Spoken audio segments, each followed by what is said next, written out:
دوستو، یہ کہانی ہے ایک ایسے انسان کی جس نے تقریباً 400 سے زیادہ دن تک دنیا کے سب سے بڑے اور بے رحم سمندر یعنی پیسفک اوشین میں زندگی اور موت کی جنگ لڑی، ورلڈ ریکارڈ بنایا اور 14 مہینے بعد زندہ واپس بھی آیا۔ لیکن آخر ایسا کیا ہوا کہ آتے ہی اسے خودکشی کرنی پڑی؟ آئیے جانتے ہیں اس ویڈیو میں پوری کہانی۔ پیسفک اوشین کا نام سنتے ہی لوگوں کو پسینہ آ جاتا ہے۔ دنیا میں 71% پانی ہے جو 4 بڑے سمندروں پر مشتمل ہے: اٹلانٹک، پیسفک، انڈین اور آرکٹک اوشین۔ ان میں سب سے بڑا پیسفک اوشین ہے۔ یہ اتنا بڑا ہے کہ دنیا کا کل رقبہ 165 مربع کلومیٹر ہے، جبکہ پیسفک اوشین کا مکمل رقبہ 148 ملین مربع کلومیٹر ہے۔ اس سمندر میں بہت سے جزیرے ہیں جو بہت چھوٹے ہیں، اور کچھ ایسے بھی ہیں جہاں آج تک کوئی انسان نہیں گیا۔ اگر غلطی سے کوئی انسان اس سمندر میں گم ہو جائے تو اس کا ملنا تقریباً ناممکن ہوتا ہے۔ پیسفک اوشین میں زندہ رہنے والے انسان کا نام تھا زوزے سیلواڈور الورینگا۔ اس کے پاس 60 فٹ لمبی کشتی تھی جس پر کوئی ٹھیک سے لیٹ بھی نہیں سکتا تھا، مگر اس نے 1 سال سے زیادہ اس بے رحم سمندر کی موجوں کا مقابلہ کیا اور ورلڈ ریکارڈ بنایا۔ وہ اپنی قسمت کا مارا تھا جو اس مشکل میں پھنس گیا تھا۔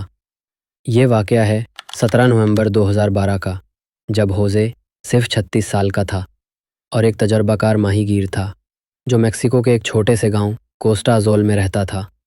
ہوزے اور اس کا ایک ساتھی مچھلی پکڑنے کے لیے پیسفک اوشین میں نکلے۔ ان کی کشتی میں ایک انجن اور ایک فریج تھا، جس کی وجہ سے وہ زیادہ دور نہیں جا سکتے تھے اور زیادہ مچھلیاں بھی نہیں پکڑ سکتے تھے۔ دونوں نے 30 گھنٹے میں واپس آنے کا وعدہ کیا۔ وہ کوسٹا ازول سے تقریباً 120 کلومیٹر دور اپنا جال بچھا رہے تھے کہ اچانک ایک خطرناک طوفان آنے لگا۔ وہ جال وہیں چھوڑ کر فل سپیڈ سے واپس آنے لگے۔ مسلسل سفر کے بعد وہ ساحل سے تقریباً 20 کلومیٹر دور تھے کہ انجن خراب ہو گیا۔ وہ ساحل اور اپنا گاؤں دیکھ سکتے تھے۔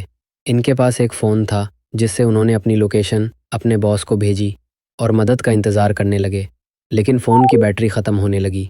ایک طرف وہ ساحل کو دیکھ رہے تھے، دوسری طرف طوفان ان کے قریب آ رہا تھا۔ دن گزرتے گئے مگر کوئی مدد نہیں آئی۔ اس کا ساتھی برداشت نہ کر سکا اور خودکشی کر لی۔ اب ہوزے اکیلا رہ گیا۔ اس کے آس پاس صرف پانی تھا، لیکن وہ جینے کے لیے لڑ رہا تھا۔ اگر نقشے پر دیکھا جائے تو وہ پیسفک اوشین کے سب سے سنسان حصے میں موجود تھا، جہاں سے صرف کارگو شپ گزرتی ہیں۔ میکسیکو سے نکلے 6 ماہ ہو چکے تھے۔ ہوزے نے اپنا ساتھی کھو دیا تھا۔ وہ بہت پریشان تھا۔ ایک دن ایک کارگو شپ نظر آئی۔ یہ 6 مہینے بعد پہلا بحری جہاز تھا جو وہاں سے گزرا۔ ہوزے کی امید پھر سے جاگ اٹھی۔ اس نے پوری کوشش کی کہ وہ لوگ اسے دیکھ لے، لیکن وہ اتنا دور تھا کہ جہاز والوں نے اسے نہ دیکھا اور وہ جہاز آنکھوں سے اوجھل ہو گیا۔ سوچئے، اگر آپ بھی ایسی مشکل میں ہوں اور 6 مہینوں بعد کوئی کارگو شپ آئے اور پھر وہ بھی چلی جائے تو آپ پر کیا گزرے گی؟ 11 مہینے بعد ہوزے تقریباً 800 کلومیٹر کا سفر کر چکا تھا۔ اس کی حالت بہت خراب ہو چکی تھی، لیکن 30 جنوری 2014 کو قسمت مہربان ہوئی۔ اسے سمندر میں ناریل تیرتے دکھائی دیے تو وہ سمجھ گیا کہ کوئی جزیرہ قریب ہے۔ کچھ دیر بعد واقعی اسے جزیرہ نظر آیا۔ اسے ڈر تھا کہ کہیں وہ وہاں سے بھی نہ بھٹک جائے۔ اس نے کشتی سے چھلانگ لگا دی اور تیرتا ہوا وہاں پہنچا۔ یہ وہ لمحہ تھا جب ہوزے نے 14 مہینے بعد زمین پر قدم رکھا۔ جزیرے پر مقامی لوگ موجود تھے۔ تقریباً 438 دن بعد ہوزے کی کسی انسان سے ملاقات ہوئی۔ یہ جزیرہ مارشل آئی لینڈز کے علاقے ایبون اٹول کا حصہ تھا، جو اس کی روانگی کی جگہ سے 11,000 کلومیٹر دور تھا۔ اگر یہ جزیرہ نہ ہوتا تو اگلا پڑاؤ فلپائن ہوتا، جو مزید 5,000 کلومیٹر دور تھا۔ ہوزے کو گھر واپس بھیج دیا گیا، لیکن یہاں ایک نئی مصیبت اس کی منتظر تھی۔ اس نے اپنی کہانی پر 438 دن کے نام سے ایک کتاب شائع کی، لیکن اس پر اپنے ساتھی کے قتل کا الزام لگا دیا گیا، جو دراصل خودکشی کر چکا تھا۔